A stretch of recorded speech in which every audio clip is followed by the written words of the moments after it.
এবারও 7 দফায় পশ্চিমবঙ্গে ভোট হচ্ছে। প্রথম তো আপনার প্রাথমিকভাবে প্রতিক্রিয়া কি? প্রদেশ কংগ্রেস সভাপতি। দেখুন, আমরা তো প্রথম দিন থেকে চেয়েছিলাম যে ভারতবর্ষের পাশাপাশি পশ্চিমবঙ্গে আমরা নির্বাচন মানে সন্ত্রাস, আর সন্ত্রাস মানে নির্বাচন দেখতে তো অভ্যস্ত হয়ে গেছি। যেখানে গত পঞ্চায়েত নির্বাচন, গত মিউনিসিপ্যালিটি নির্বাচন, সেগুলো সমস্ত সন্ত্রস্ত করে মানুষকে ভোট দেওয়ার অধিকার কেড়ে নিয়ে জুলুম করে নির্বাচন।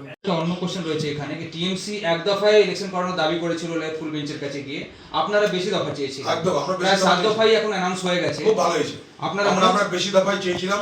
টিএমসি এক দফা মানে যত রকম সন্ত্রাস একদিনে করবে প্ল্যান করেছিল। হয়তো আমাদের মনে হয়েছে অনেক বেশি দফায় করলে বেশি বেশি করে মানুষকে নিশ্চয়তা দেওয়া যাবে।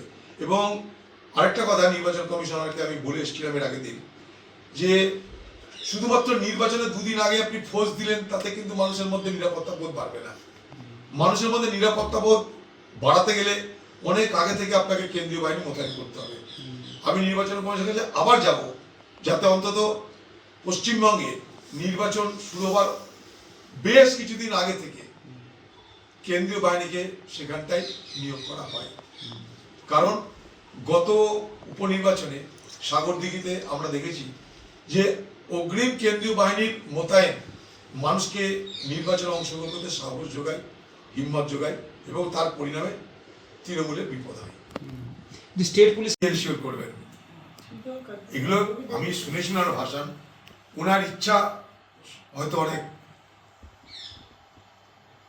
থাকতে পারে, ওনার ভাবনার মধ্যে সততা থাকতে পারে, কিন্তু কথা হচ্ছে যে এত বড় ভারতবর্ষে ইলেকশন কমিশন মনে করলেই সবটা করতে পারে না।